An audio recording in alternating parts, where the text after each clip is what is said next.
that's why Bloomsbury is stepping into their role as an absolute giant in the fantasy genre to create a brand new list, a brand new imprint, and we're calling it Bloomsbury Archer. So why fantasy? Well, fantasy allows for escape, certainly, but I think it also allows for a kind of reimagining and a questioning of the world that we live in today. For me, fantasy is so important because it's probably the most versatile genre. You can do so many different things with fantasy. You can stick as close to reality as you like.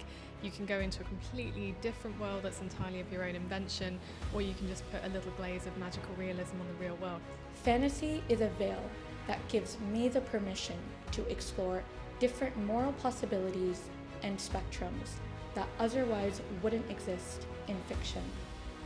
Starting with Egyptian myths, the great Greek writers, Shakespeare, what could be a greater fantasy text than The Tempest? And my personal favourites, J.G. Ballard, Angela Carter, writers I grew up on. They're all fantasy writers. Let's keep reading fantasy. Fantasy is important because it's a portal in which anybody can escape their reality.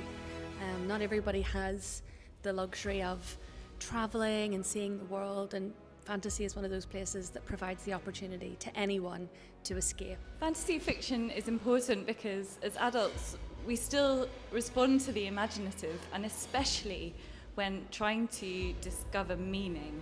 I think meaning resides and can be found and explored so much more easily in metaphorical, fantastical worlds. We learned in the session just now that fantasy is a human right, and that's a saying by no less than Tolkien himself.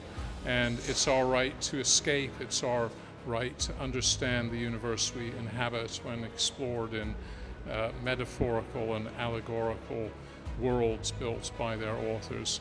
We couldn't live without fantasy. Thank you.